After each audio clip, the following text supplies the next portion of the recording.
It looks good on my side.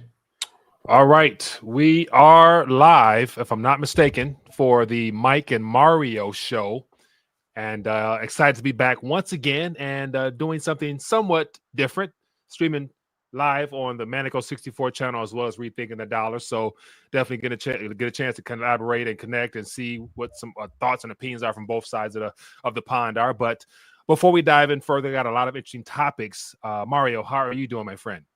Yeah, I'm doing well, Mike. It's a beautiful day here in London. Summer has finally arrived, and Rudy, my wife, and I went to the park, and he had a nice swim Yeah. in the lake. So, and how are you? I'm doing good, my friend. Doing good. Got up and hit the gym, pumped some iron, and feeling a little bit rejuvenated. And my day is yet to really begin. So looking forward to getting out in the sun and having some fun and taking care of some business as well. But before we do that, lots of things on the surface worth talking about. And so I want to preface all this with the fact that, as we were talking beforehand, a lot of the charts, information, stories is coming out, things that are very juicy in nature. Take it with a grain of salt, just because most of the information that we're gathering is usually comes from the mainstream media in some capacity, and that's where it's like, I'm kind of skeptical. So I'll say all that by leading you to the fact that basically do your own research, make sure you're well informed and engaged before you take all this information in as factual. Just because I'm getting more cautious these days, but. For those who are tuned in, definitely hit that thumbs up button, show your support for the channel, and we're going to get to the Q&A side. And we'll try to open up the phone lines and see if you guys want to call in and share a quick thought or idea before we bring this to a conclusion. But let's get to the chart of the day. Yeah. So here we have the chart of the day here.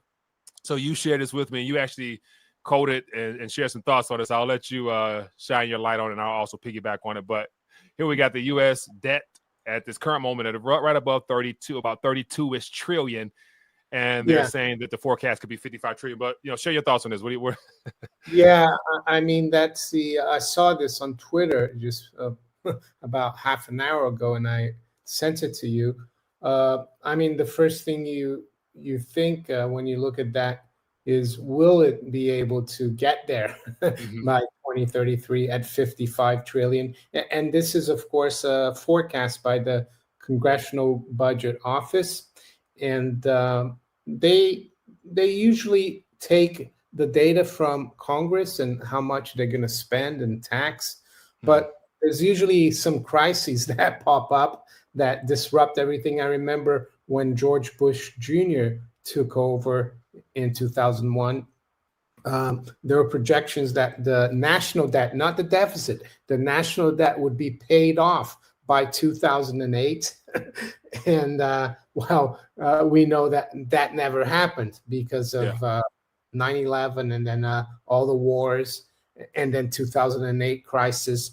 So yeah, my question is, will we ever be able to get there? I don't think so. I think Mhm. something's going to happen, and that mountain of national debt is going to collapse. And that's just the national debt. It's not the unfunded liabilities. It's not the corporate and personal debt, which I think in the U.S., if you add everything up, it's more like 250 trillion, I Yeah. think. And So counting. Yeah, and I think it's interesting because if we're able to view this clock, or not, I'm sorry, I'm actually looking for actually bringing up the clock now. But if we're able to view these astronomical numbers here, so is the rest of the world, and that's why I'm assuming they're speeding up their of course, attempts to try to add alternatives and maybe, diversify maybe and you could, everything in between. What'd you say? so sorry about that. Maybe you could try the time clock there. Go forward on the top right hand side. Yeah, Try 2027. Let's see where they're seeing. 2027. Let me see here. It has us at 42 trillion and counting. Yeah. And So unfunded liabilities 247 trillion and counting. The numbers just don't stop, it seems. So yeah. So long story short, between now and beyond possibly this year, we're going to see some changes to the monetary paradigm. And of course, it will not be favorable for the USD as well as the euro and everything in between. So perhaps might be more competition put out there. But I thought that was interesting to bring to your attention as a chart of the day. But let's jump into a couple other stories here. So I wanted to, we can actually just jump on the Wells Fargo situation before we get into the Russian alleged. I got to preface everything with the word alleged. So here's an alleged screenshot from someone who I guess wanted to share this, and it's kind of gone viral since.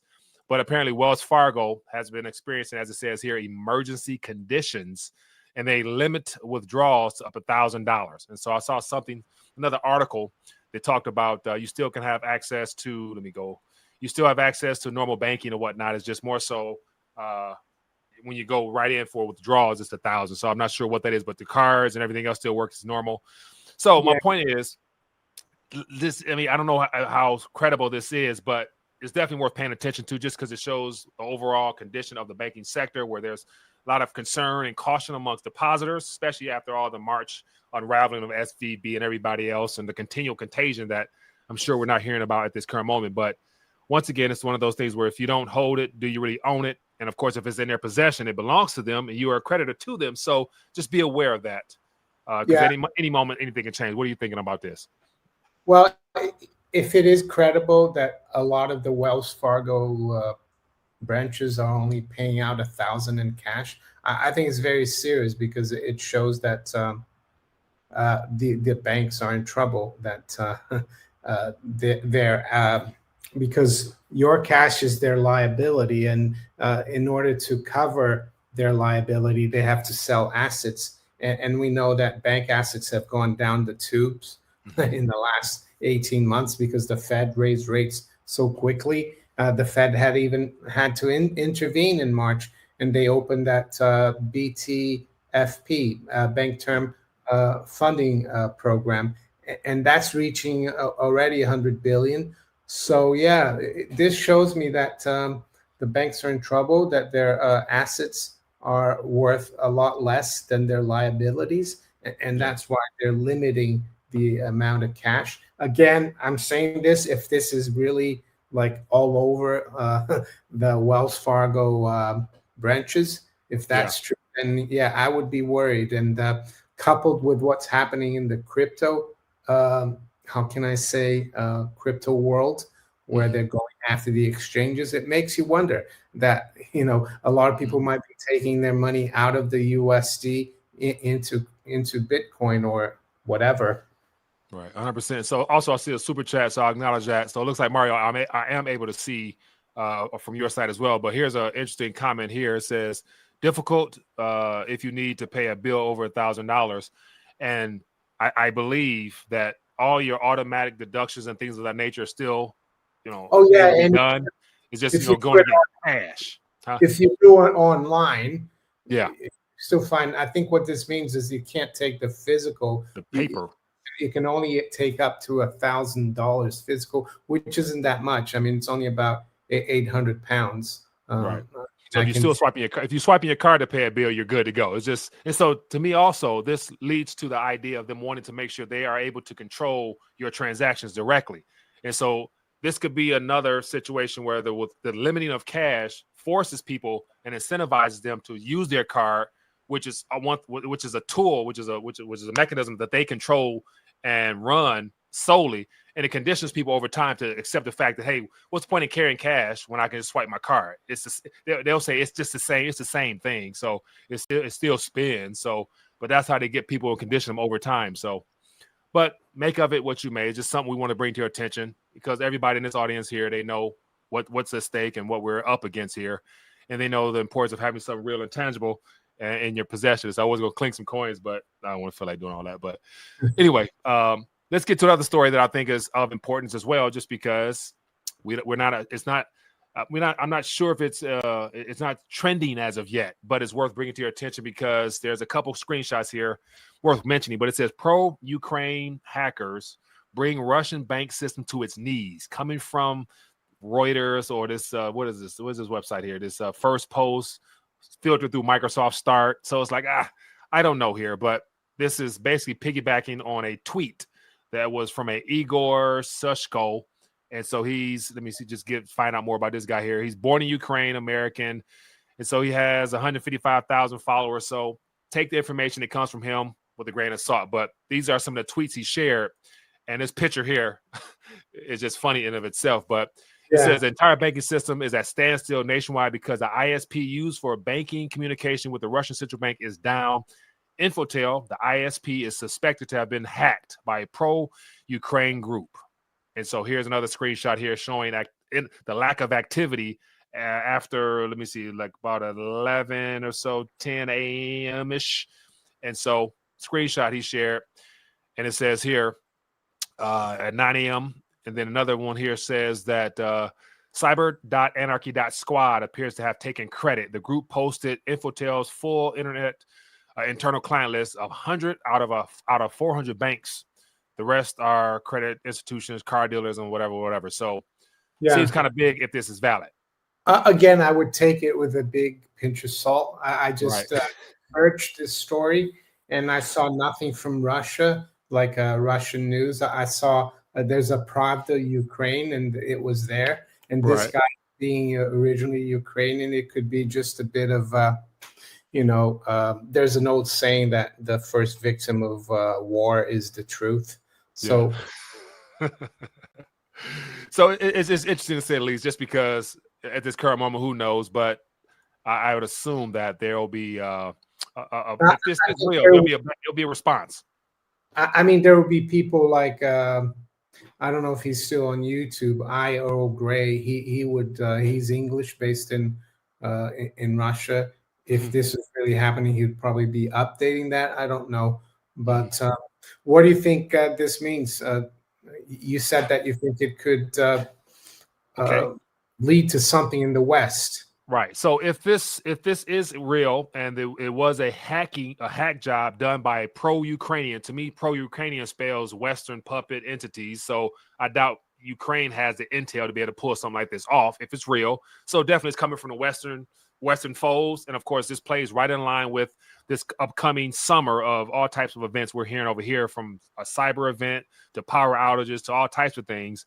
If this is real, and it is a legitimate attack upon a Russian bank, they can look at this and take it as like an attack from exterior forces. And therefore, the West End could jump on this and says that we have been hacked by Russia. Russia has done this because in retaliation to. So it's one of them things where we do this, we'll see how they respond. And so it's like poking the bear. You can only poke the bear so much before it just comes out and unleashes on you. And then the West can say, aha, we got you. And now this plays into our narrative of, the grid is down, or something of that magnitude, and it just helps the globalists do their continual agenda. But let me acknowledge this girl, Ogie, if I'm not saying this incorrectly. Yeah. Says, if you guys remember, I bought the house. I still have all my gold and silver. That's good. I'll talk about girl Ogie is in Norway. Someone, one of my viewers asked me a few weeks ago about the Norwegian krona, why it was so weak. And I had to look at it. And my view at the time was that Norway is heavily dependent on oil and gas. And oil and gas, we're supposed to wean off that in the West. And that won't be helpful for the Norwegian economy, because I think 70% of their exports are oil and gas. And if we go net zero and focus on electricity and alternative forms of energy, that will be really bad for Norway. So I think that's why the market is,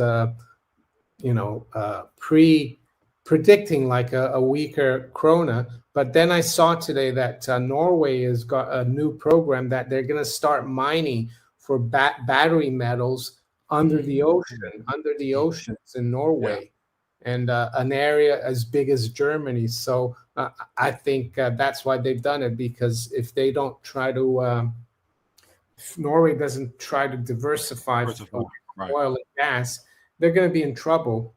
Right. I think that's the same thing with the Middle East. They're trying to diversify as well, especially Saudi. So they're talking about trying to basically get away from oil as well, because I've heard over last couple of years that their oil reserves is not as strong as they pretend. And so they need to begin doing some different things. So we will see. Let's get to some more stories then, since we're at it. There's been some comments. I haven't looked at it. I think my wife has listened to a little bit of it about this whistleblower about aliens. Some people have you heard of it? I don't Yeah, know what's going on. I always take I with a pinch saw of some headlines, but I've stayed away from it just because I have my viewpoint on whole extraterrestrial UFO stuff. As we talked about this months ago, at this current moment, they're gonna throw everything at us, and so it's gonna be another topic to distract us.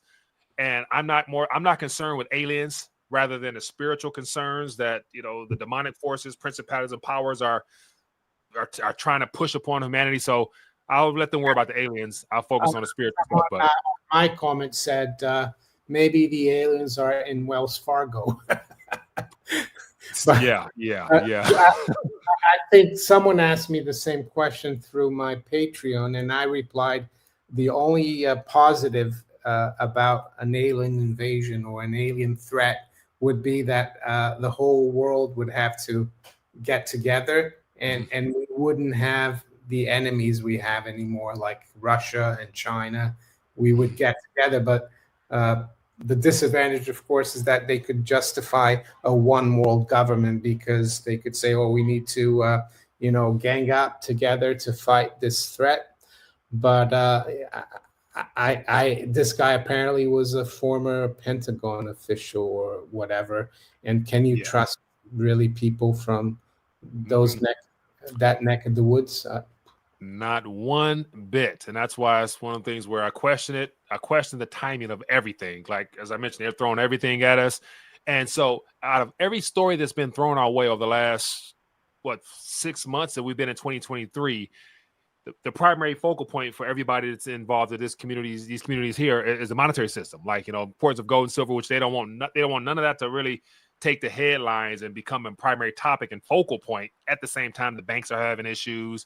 And of course, the current crypto crackdown with the Binance and Coinbase is something that a lot of people are concerned with over here. And then also, you shared an article about the mortgages. Let me grab that one. In the withdrawing. Let me see if I can find it real quick. Let me grab it here. Do I got it? Let me see. I didn't grab it. Anyway, but I'll go grab it in a second. I think what you said is right. They're trying to throw us a lot of distractions outside the financial system because the financial system is actually in trouble. You sent me a chart as well, I think, of the net QE of they're the Fed's supposed to be doing quantitative tightening, but they're actually doing QE, and that's why the stock market has been so strong because they can't afford to do QT, and especially after the funnily named Fiscal Responsibility Act. Things are going to get even more difficult for the bond markets because the U.S. government is just going to have to borrow trillions and trillions. I mean, we showed that chart at the beginning. We're going to go to 55, 60. It could be 80 trillion in 10 years. Who knows? This could be. That's the whole problem. That's the biggest threat to prosperity and the health of the United States and the Western world and the whole world, because humanity in general. The whole world is still heavily dependent on the dollar. It's still 60% of world foreign exchange reserves, and even countries that have been loading up on gold for the last 18 months, they're going to suffer too. But I agree. You're not going to suffer as much as those countries who have neglected getting some weight. Yeah. Now let me just for those who may not be able to read this, it says Fed QT inception to date, the quote plan was 750 billion of quantitative tightening. It says the quote end result is 100 billion of QE instead. And so just the beginning. And then I saw an article saying that within the first 24 hours of the Fiscal Responsibility Act, there was 300 or something billion added or something. It was a much larger number that just basically showed that they're not too responsible whatsoever, because responsibility basically means continual expansion through debt. So it's like, okay, at this current moment, that is just more of the same. And speaking of which, let me share something else. And I have all my topics here. kind of backwards all the way around here. But I got a good comment here on my chat. It says, "Save fiat to sell as wallpaper in a few years." let me see. Let me see. I'm able to see them. Let me see. What I'll do is we'll get a couple more articles here, and then we'll go to Q&A, and I'll have them highlight. Just put at question first, so it'll stand out, so I can see it and put it on the screen here. But here's another interesting. Well, not interesting, but it just goes to show where we're currently at now. So it looks like Argentina will officially add a new note in the 2000 bill peso. And I was watching this little short video clip here, and it just shows people basically walking around with bags of cash. Like it gets to the point now where you can't, you buy a cup of coffee without having to pull out bags of cash. And it showed a guy walking through the street with just large wads of cash. He's right here. He's going grocery shopping. I've seen that little video. Yeah, I think what's going to happen soon is that they're going to do a reset where they'll lop off 3 zeros off the notes, so a 2,000 peso note will become a 2 peso note. So the people who lose out are people who save in that currency, who leave it in the bank. So I guess we're not there yet here in the West, but who knows? I mean, things are crazy. Right. But I think Argentina, they somehow they get along because they've been used to it for so many decades. It's right. And that's a primary example of everybody, or not everybody, but the primary person that I can keep in contact with down there regularly. All his life savings is either in real estate, because his family is fairly wealthy. They bought several properties throughout the city they live in, and then they keep dollars. And so they don't really concern themselves because they get paid in pesos, convert to dollars, and then they only use pesos for the bare minimum for groceries and bills and stuff like that. So, but I'm thinking, what about the point when the dollar? What happens when the dollar becomes a problem? The only thing that will help you are gold and silver. I think some people think it might be Bitcoin as well. They could be right, but that's what's going to happen. And can you imagine in Argentina and all those countries that are dependent on the dollar? They're going to be in trouble too. But I'm sure there are Argentinians who are probably hopefully buying some gold and silver too. Right. All right, let's get to let's just touch on. You're interested in touching on the political charades here? So this article here. I saw that Trump could get 100 years. Yeah. Donald Trump facing 100 years in prison after being served 7 more criminal charges. And I'm thinking, like, what? Once again, what about the timing of this? How convenient is this? Another thing thrown our way. And I've seen several videos of people responding like in outrage, like, this is ridiculous. Last couple weeks ago, Biden was confirmed to be receiving bribes. Everybody in his family got paid and nothing. The GOP did nothing. I'm like, come on now. Like, they're drawing out people's emotions and getting people drawn into this web of confusion. It's like, it's a game to them, but it's our lives, unfortunately. So I can see how people have a vested interest in this. But once again, like, it doesn't really, it won't impact our lives in the long run because things will continue to take their course. And then here's another little, let me grab this one. And here's another political charades is DeSantis campaign using AI generated images of Trump hugging and kissing Fauci. And I'm thinking, like, this is another guy who is running against Trump. He's his so-called competitor. But what about the people who on the other end of this? Like, we're the ones that need people that's supposed to be representing us, not fighting amongst themselves, but people are fighting against the forces that are trying to suppress and oppress us continuously. But these guys up here making this politics of charade game. Anyway, go ahead.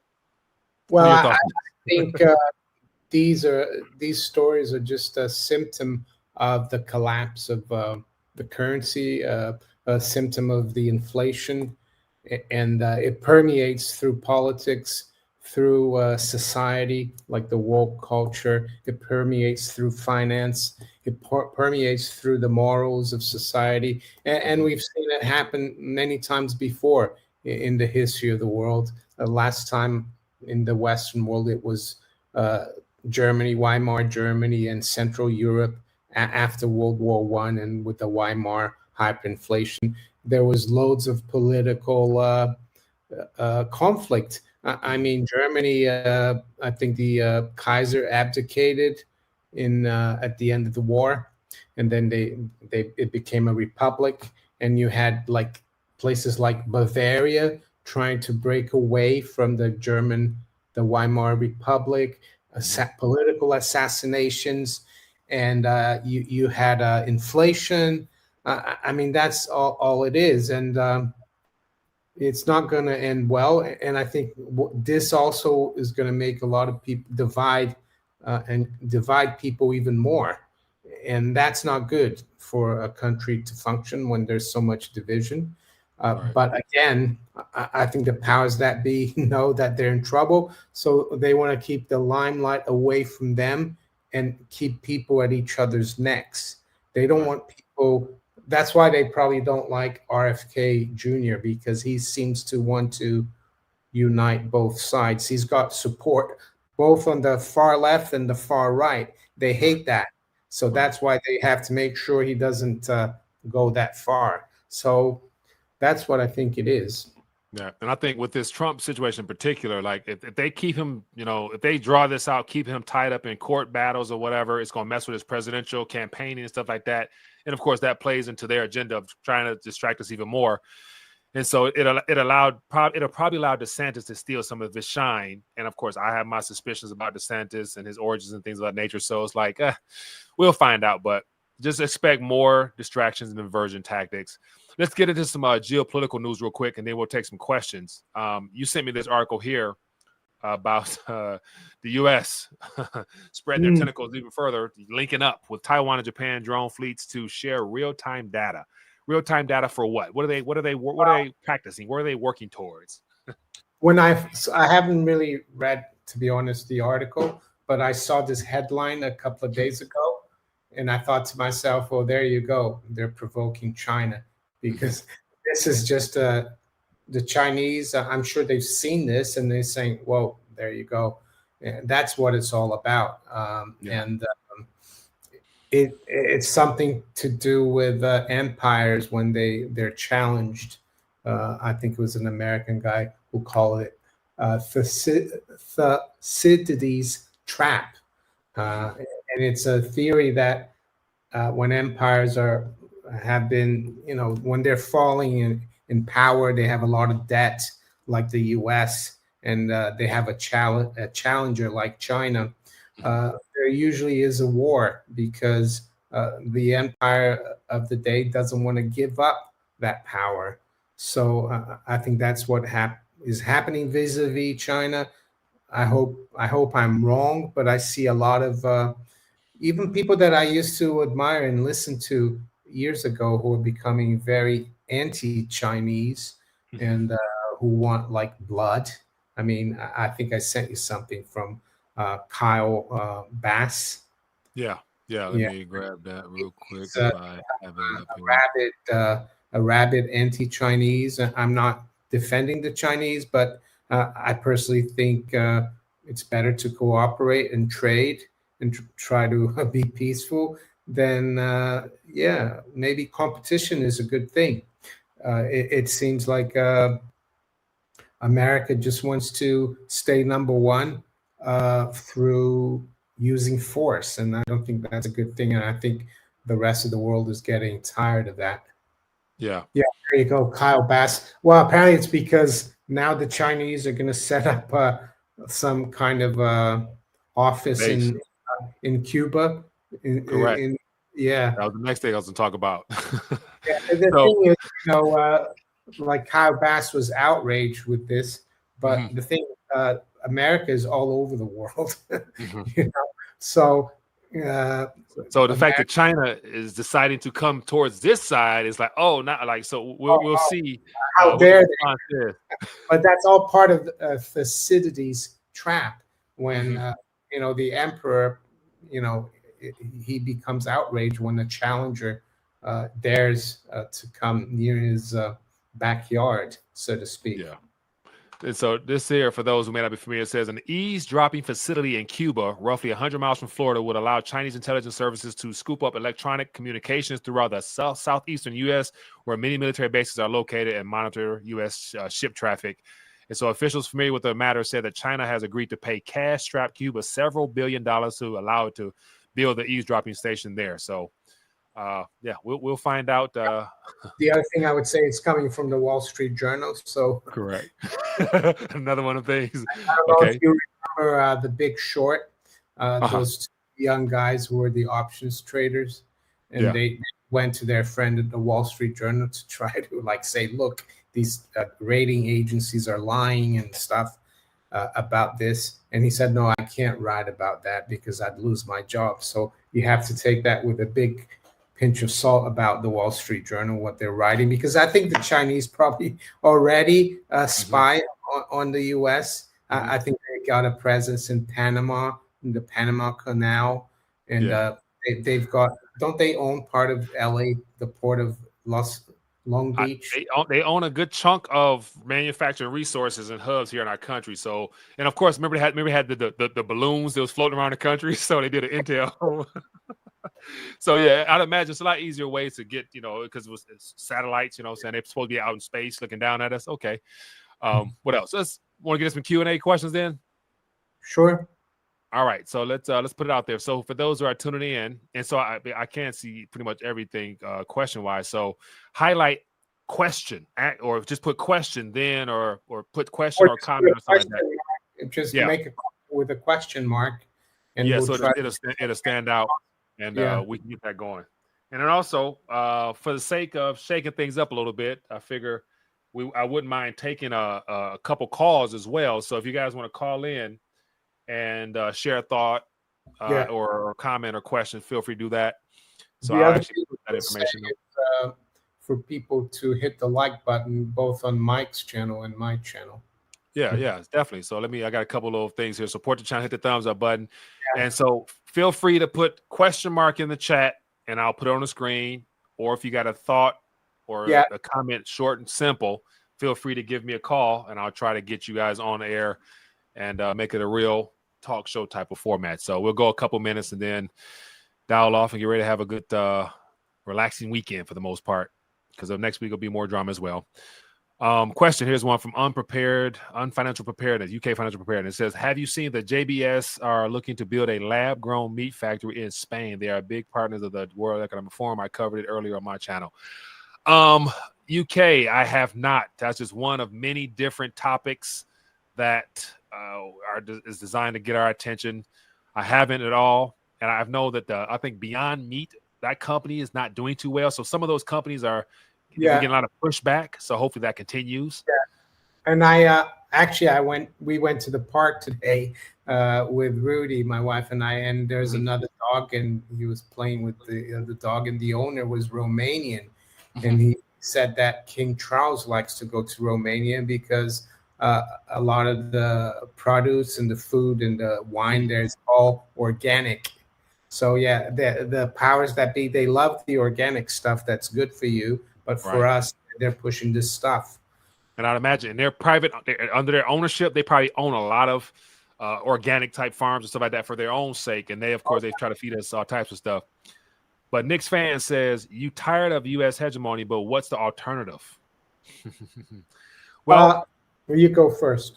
I was going to say alternative. One of the alternatives is self-sufficiency, less dependency on the system itself, knowing that what they're doing is designed to hinder and to hold you back, rather than taking control of things is according to what you can do for yourself, being less dependent upon the system, not being in debt, trying to have assets that produce for you rather than you being dependent upon the system.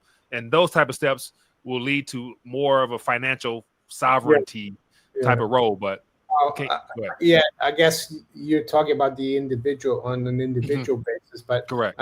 This question is more on the national basis or country basis. I think the alternative is that nations respect each other and cooperate. Why should we have anyone in charge? And I don't really think China wants to rule the world. Yes, they're strong and they have a big population and they'll be strong economically. I think that's the alternative. I'm not saying why do we need a hegemon? Why can't we just live in peace? And it won't be a utopia, but anyway, there's a question here from 420 Cafe. Yeah.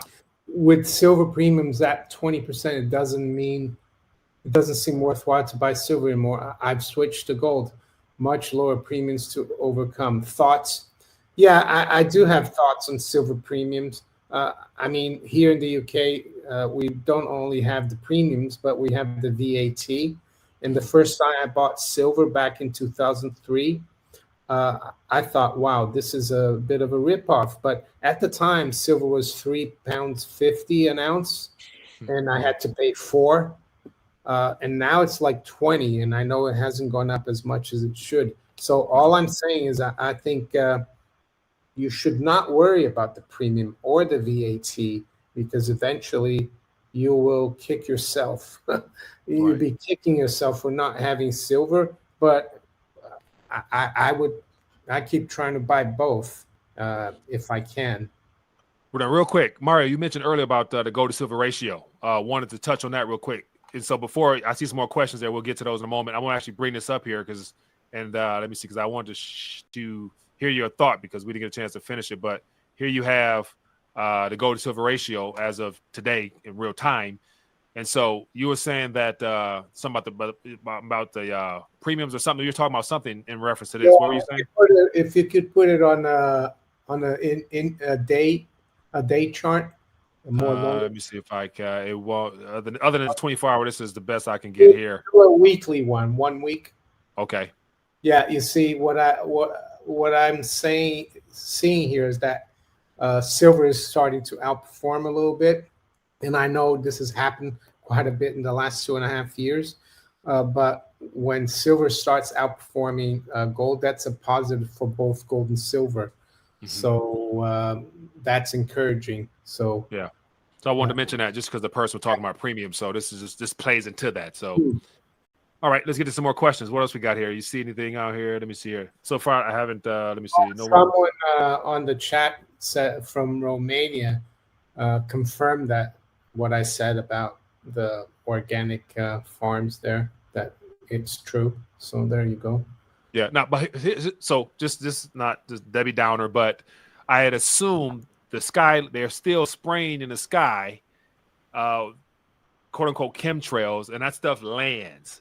And so, like, unless it's enclosed, I still question how pure the organic things are, and of which I wish that wasn't the case. But I've just saw a video about the stuff that hits the ground and what it's doing. It's like it's do they have that though in Romania? I mean, that's the thing. I assume it's everywhere, but I don't know. There's a question here from William PMCD.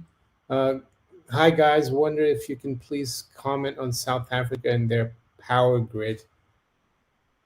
So other than I know that they were having let me see, some issues there, and they were restricting and limiting power usage throughout the day. Let me see. I haven't checked in on it recently, but it doesn't surprise me at all that that's the case. Yeah, I mean, I remember hearing about it a few years ago that their infrastructure is not in great shape. So I think they have a lot of problems in South Africa with. I don't know. I can't really talk too much because I don't know, but the corruption there and stuff. Yeah, here's a headline here. It says South Africa power crisis will continue in 2025 and blackouts will take 5 years to phase out. So this is from the conversation. So this is 2 days ago. So lets us know that there's nothing really changing there other than just more issues there. So maybe there's someone here from South Africa who could, confirm that, that the money is not going into, the right places, the infrastructure money. Yeah. What else here? We got a question. Any thought? I saw, was that low blood pressure? Any thought on Turkey? The Turkish talk about the Turkish lira tanking. Yeah. Well, actually, I just saw that Erdogan picked a former banker, Goldman Sachs banker, to be the head of the central bank. She's a woman, first woman banker in Turkey. So it just goes to show that the bankers have their tentacles everywhere. So they.